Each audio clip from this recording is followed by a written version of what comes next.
Alrighty, hello everybody. We got another big boy edit today. Yeah, we're looking through this. It's another living room shot, but it's a more centered up, straight down the middle shot. I wanted to get this art piece in there, so that's why I got one of these shots as well.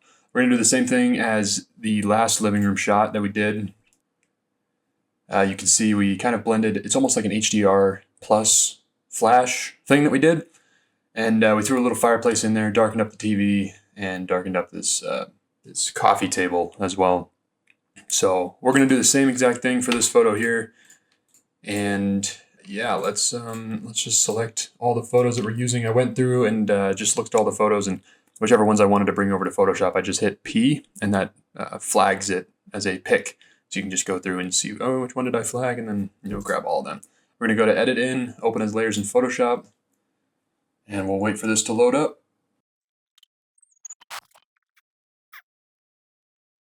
All right, we got all the photos loaded up. What we're gonna do first is, let me just label these so that you can see what's going on.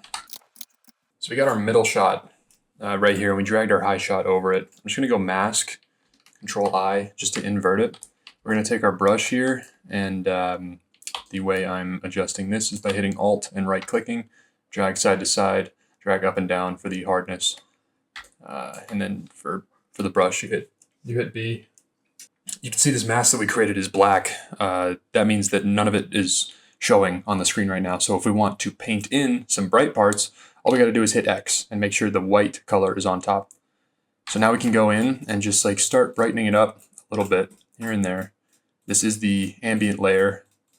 So this is just going to be light coming from the window. It's not going to be there's not going to be any flash that is showing right now.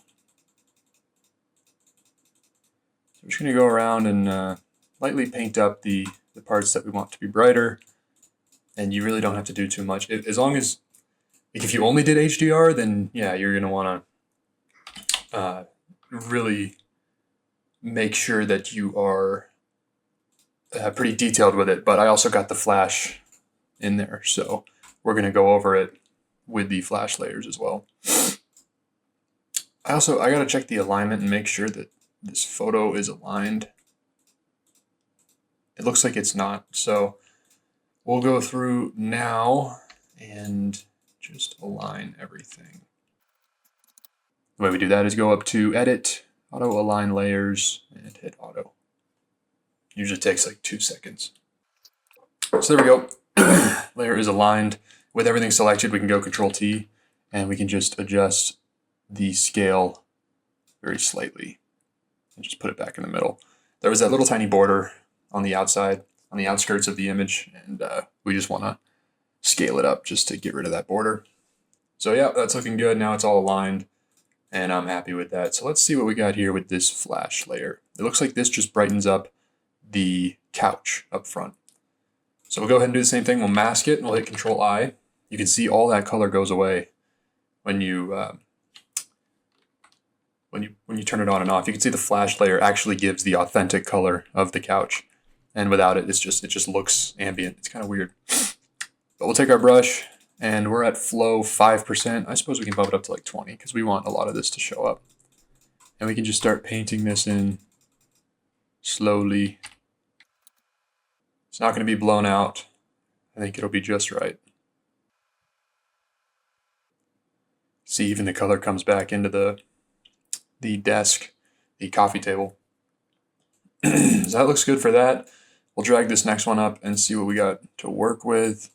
Looks like it's the ceiling. I think what I'm gonna do with this is, yeah, we're gonna do the same thing. We're gonna mask and hide it, and I'll just paint in the ceiling here because I prefer that white color over what it was. This is nice and bright, and it looks good. Also paint that up over here and over here. Now I'm going to look around for another fan shot where hopefully a shadow isn't right there, but we'll look around and see what we got. This shot I don't really see the point of, but I kind of want to just add it on. I kind of want to just add it on because I want to see what happens to these chairs, because I saw that I got the flash on these chairs. And it looks pretty interesting. Just get some more light on there, I suppose. Looks pretty good. Sure, it just gets a little bit more detail in there. I like it. We'll see what we got next. Drag it all the way to the top. And I really... it brightens up the wall. You know, we could use that. We'll take it.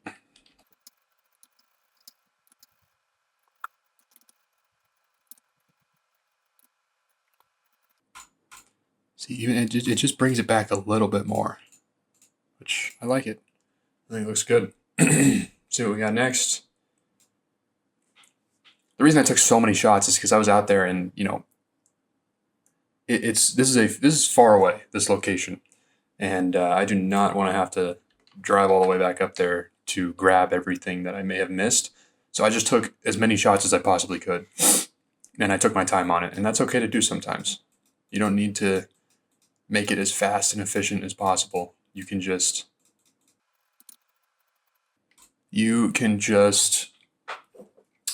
take your time with it. It doesn't matter.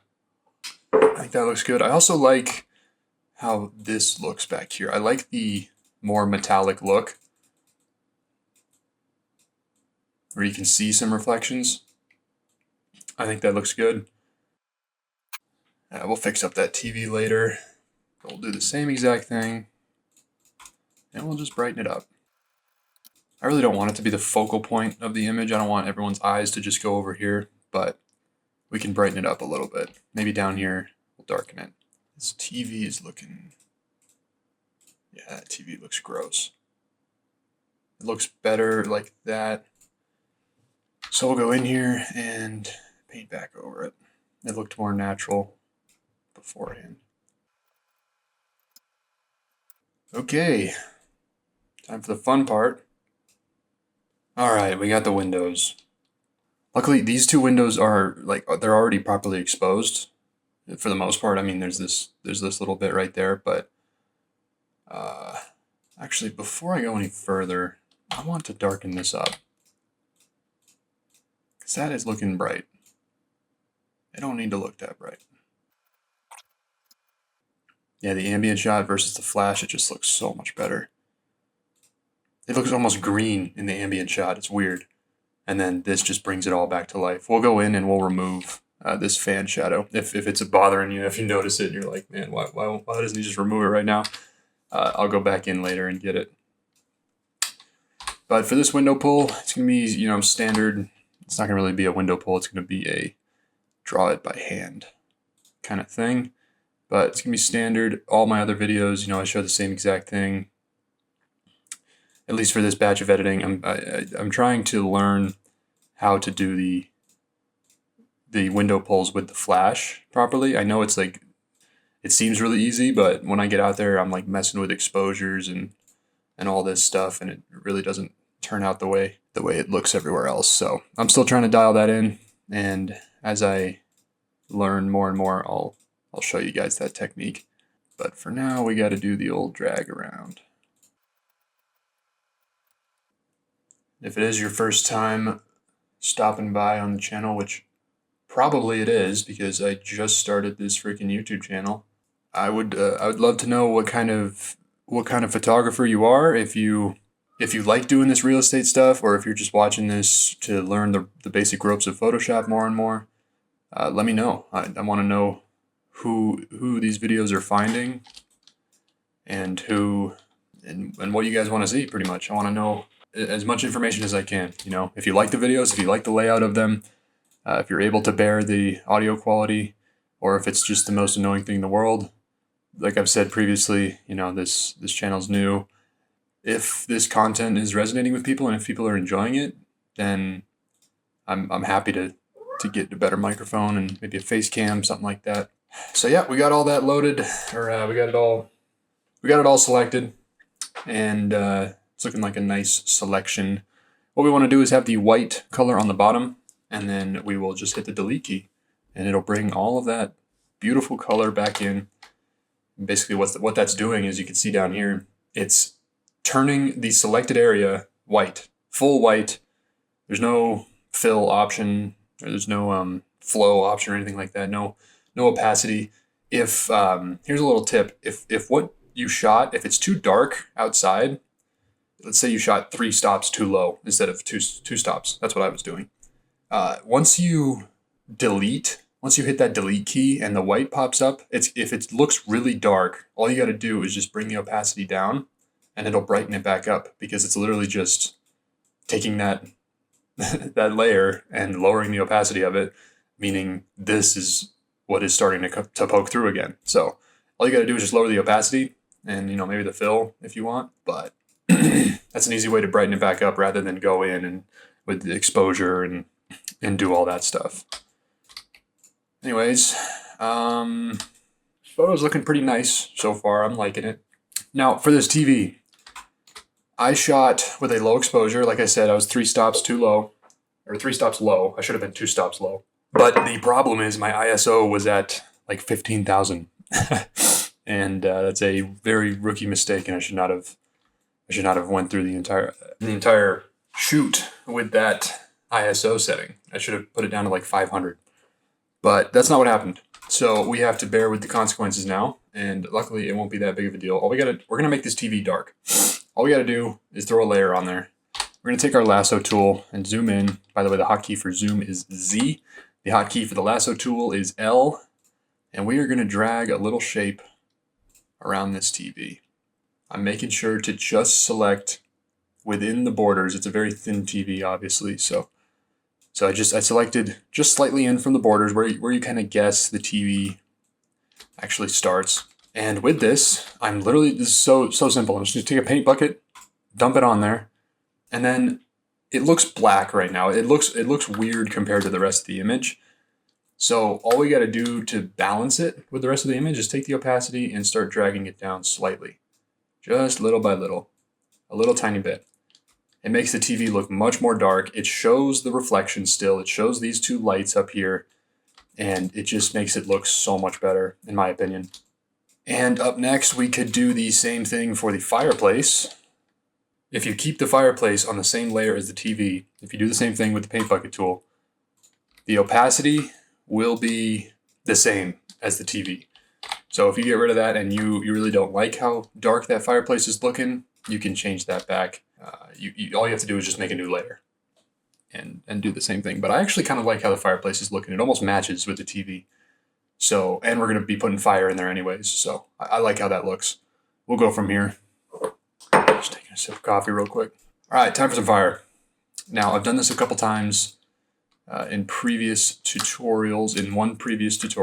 But what we want, the idea is to taper in the fire and then taper out the fire. It's kind of like a reverse parabola or something like that. So the way we're going to do that is we're going to hit our pen tool. We're going to take that and we're just going to start drawing in little tiny spikes like that. And it just follows the log as it goes up and down. It really does not need to be perfect. You do not need to get detailed with it. Just draw something. We're going to go to Filter, Render, Flame. And here are some options that it's given us. I actually just like that previous one that it showed. Make sure you take your time because I think it randomizes the fire every single time you click this thing. So I'm just going to look through here. Oh, thought my computer was about to crash. I kind of like this one. Let's just see how it looks. All right, so we can work with this. It's obviously huge, but we're going to go in there and fix it up. So to get rid of this selection, you just hit Shape and then delete it. And there it goes. Now we got the flame. As you can see, it's just monstrous in that fire pit. But that's okay. We can adjust it very easily. Luckily, flames themselves are already super distorted. So if you distort by going to Edit, Transform, Distort, no one's going to notice the difference. No one's going to notice that it looks weird. It's just going to look like a regular fire. It's looking pretty good already. It is looking pretty good. And let's see. We can go to the fill and start bringing that down. Since the fire is behind a screen, we kind of want it to look like it's behind the screen, and make it look like it's a little dimmer than normal. And since there's some logs over here, we could even whoops. We could even go in there and adjust, like almost paint in some logs so that it's behind the logs and with the logs. The way I did that is I just made a mask, and I didn't do the the control I thing, but I'm just painting away with black, and that allows me to use it as like an eraser rather than being destructive with it. So yeah, there's our fire. And it looks kind of good with the logs coming in. Again, it doesn't look perfect, but we're going to go in there with highlights. I'll give you a little tutorial on highlights. Looks good enough for the time being. I like it. So now what we're going to do, I'm actually going to bump this fill all the way up. I'm going to go to the eyedropper tool and select a orange, very quite bright, vibrant orange, like that right there. I think that looks good. I'm going to go down here, go to solid color, and it'll just make a layer with that eyedropper color that we picked. So this is going to be our highlight layer. This is going to be our highlighting color layer. I'm actually going to go in here and redo some of that. Just make that look a little bit more natural, make it look a little more tapered. Let's see, I like that. That looks way better already. So now we're going to go in here and we're going to do some highlights on these logs. It's going to be cool. I'm not just going to do a big fat glow layer. Like, I'm not just going to do this and call it a day. I'm actually going to go in there and make it look detailed. Now, if you got clients that are waiting and they're like really trying to get this finished product as soon as possible, like, you know, you can take your time with it. That just contradicted myself. If you got clients that are waiting, you don't have to spend this much time. You can just get it over to them and call it a day. Sorry, I'm kind of just focusing on this right now. So right now I'm just going through, and the parts of the log that are lit up, I'm just kind of painting over.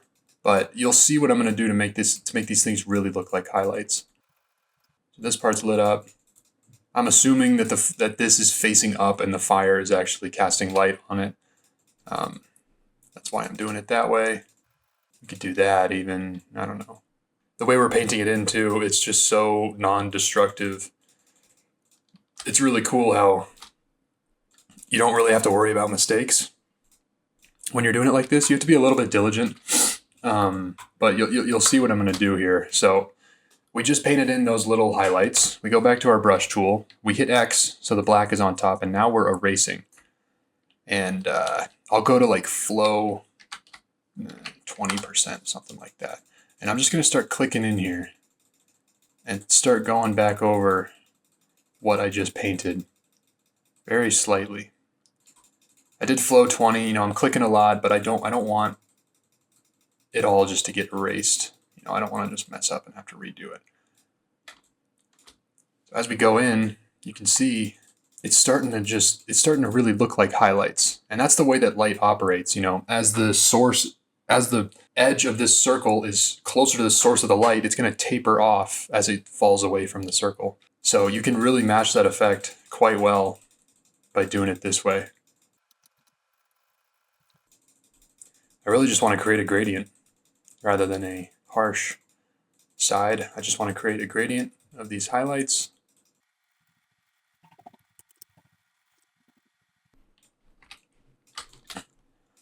So as we can zoom out, you can see those highlights coming to life. You can see how it's lit up in there now, how those logs look like they're glowing almost. I'm going to go back to flow 100. I'm going to paint just a little bit more in here just to make it look like it's glowing more. We'll see what this ends up giving us. Yeah, that's looking good. I'm going to make a new color layer with something that's a little darker.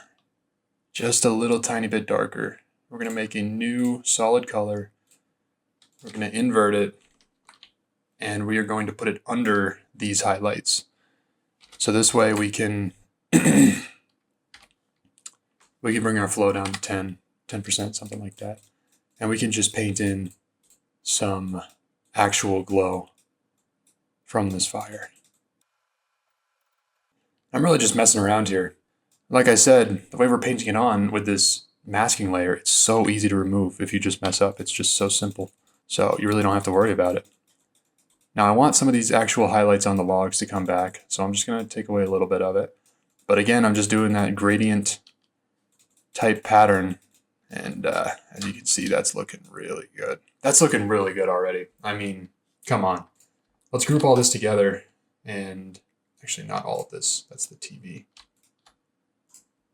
If we group these layers and we turn it off, you can see just how much more realistic that already looks. Just from that little thing, you can see the original flame right there. That's an actual flame, so is that over there. When we add this in, it just looks so much better. It looks like a good composition of a photo. It looks like a comfortable living area. You know, it's really just, it's cool. That's what it is. Make that a little brighter.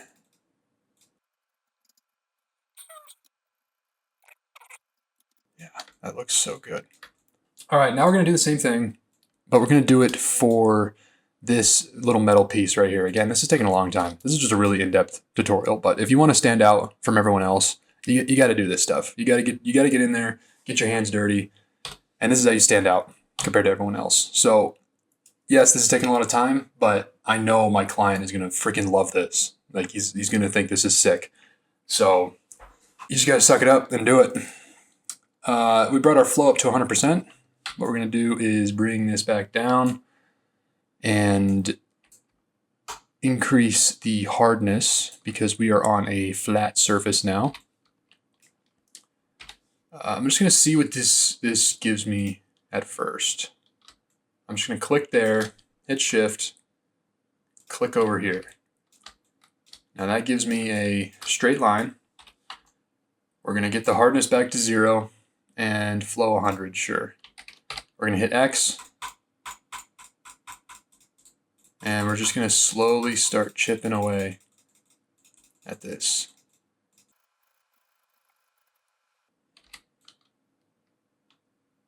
Look at that. Look at that. It's the same technique that we were doing for the logs. I'm actually gonna, I'm sure you could already tell that I was gonna do this, but this part right here, we don't really want that there, even though no one will ever notice. I don't want that there. So we're just gonna kind of redo it. Just gonna redo it just like that. Hit X again, bring the hardness to 0, flow 100, make the brush a little bigger. There we go. We're just kind of matching. So as it goes high up over here, we're gonna make it go high up over here, and as it tapers off, we're gonna taper it off as well. So we're just kind of matching that little by little, and I think that's looking pretty good. I think this looks a little unnatural. All we gotta do is this though. It won't be that big of a deal. Whoops.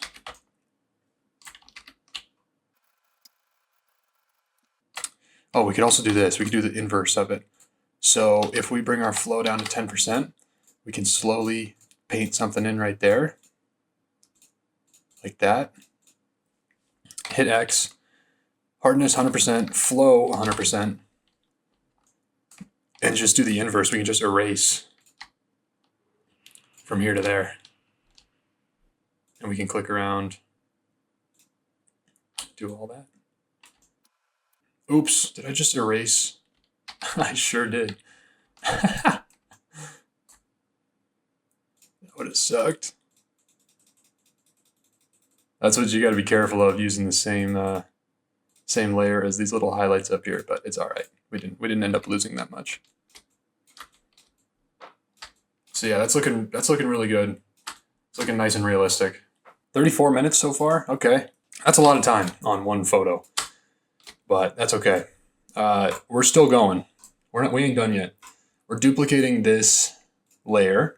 We're just deleting that straight up, and then we're doing another mask and inverting it. I don't want to have to go through and erase everything. It's just way easier to do it that way. We're gonna go back to our brush, and this is the same color as we did right here. We have to kind of think of how this light would leave the fireplace. We don't have to like make beams or anything like that. We just have to make it look it wouldn't be normal for the backsplash of the fire to be dark. So we're just going to go to flow 10%, and we'll start painting on. We actually might even go lower than 10%. I might do flow 0.1, and we'll see what 1% gives us. See, I like that a lot more. It's much more subtle. Obviously, it's going to glow more near the fire, and it's going to taper off as it goes farther away. So we'll go flow 0.5, bring that up, and X to kind of darken around the fire.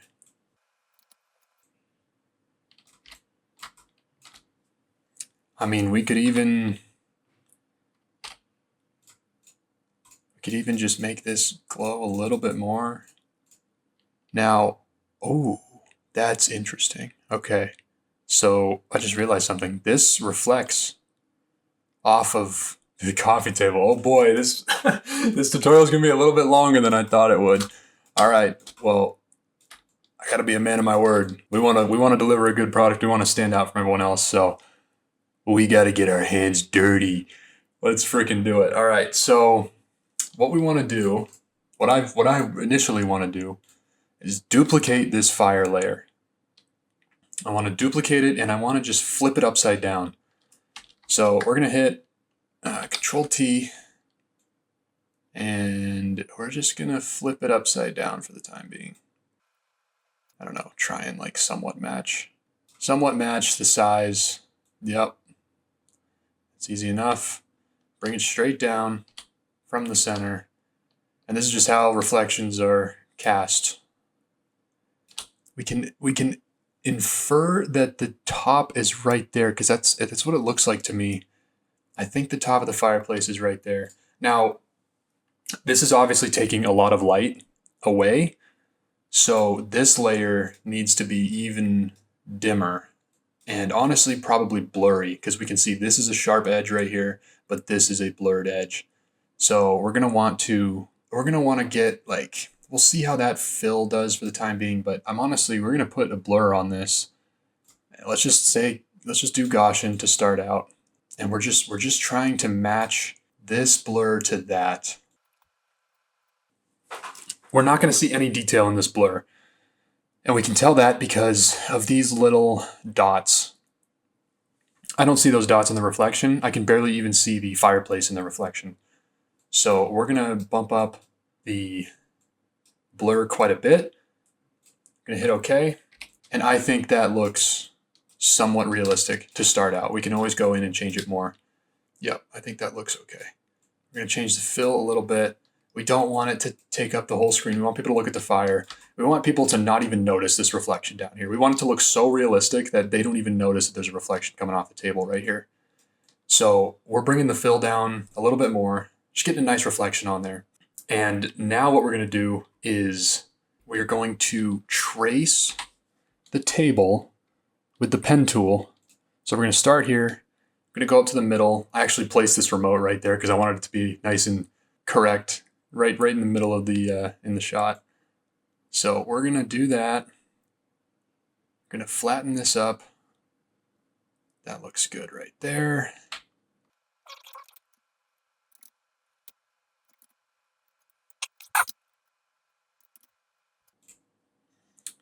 Now we just want to select it roughly the table itself, and then we'll make a selection out of this. We're going to feather it by 2 pixels. We're going to try that out, and we are going to invert the selection. Going with a brush. So now the outside is selected. We'll go back to black, and the flow is at 5%. We'll go to, I'm painting it white. Can I? Okay. Back inverted again, and now we can erase it just like that. Gosh. But let's just deselect for the time being. Maybe it's just the selection itself that's, yeah, there we go. So now we're just going to go in there with the brush, and we're going to very lightly paint in the parts that are lacking. We can hit X, easily remove anything needed. We can go in and grab this remote as well, flow is at 100%. That's looking pretty darn good. I like that quite a bit. I do want some more. I'm going to go flow 0.5. I want some more, like this part right here. It doesn't seem natural that it's dark. So I'm literally just going to paint in a little bit more light in there. Doesn't need to be the exact color that it's producing. It just needs to be somewhat close. There we go. That's looking solid. I'm going to go back up here and add another blur to it. We're going to need to do the same thing with the other layer. Actually, I don't think we need to do the same thing. I think we just need to darken it up a little. Just match it, just like that. See, that looks way better already. We'll go back around. Now I'm just doing like cleanup, very slight cleanup.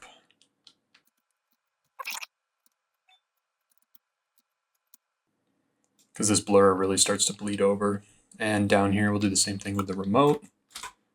I want to make sure I don't have the pixels in there because that throws everything off. Again, we're at flow 100. So that remote comes back in, and then we'll go down to flow 5 again and just slightly paint in some sort of reflection off the top of the remote, just like that. Now that is looking beautiful. I think that looks fantastic. Still just looking around to see if there's any parts that I missed, especially, while we're still in Photoshop, we want to be able to clean up all the stuff that we can. So yeah, well, I'll show a, whoops. I didn't mess anything up, right? I'll show a before and after the fire. So this is what we started with, and I darkened up the fire as well. So if we take that away, you can see that's the original. So we throw that on there, we darken it up, and then we add that fire in there, and it just pops like crazy. It just focuses your attention right in the middle. It just looks so cozy, and it looks like just a wonderful place to stay. So the whole point of this shot is to rent out this property to people, and we want it to look cozy. We want it to look like a winter destination for these people that are looking at it. So this fire is crucial, and maybe we could have AI try to do it. I would rather just do it myself. It just looks so cool, and it's pretty fulfilling to create such a beautiful photo for a client. So that's what I like doing it that way. But anyway, let's just do some basic cleanup. We're going to take our lasso tool and start dragging around this fan. We want this shadow gone, but we don't want it to affect the actual fan blade itself. So what I'm going to do is select around it, hit generative fill. I'm not going to type in any prompt. I'm just going to hit generate, and we're going to see what it gives us. Last time it worked perfectly. We'll see if it works the same right now. And that's just crazy. That's just insane how well that works. Just takes it right away. No problem. No sweat. This shadow over here, I'm looking at this. We'll see what it does. There's a lot of extra colors in this one. I don't know if it'll understand to just take the shadow part off of the wall and add a gradient back to it. But you gotta try it. You gotta be willing to try stuff out. I think it'll understand though. I think it will understand that I just want the wall to be smooth, but who knows, it might throw the rest of the painting in there.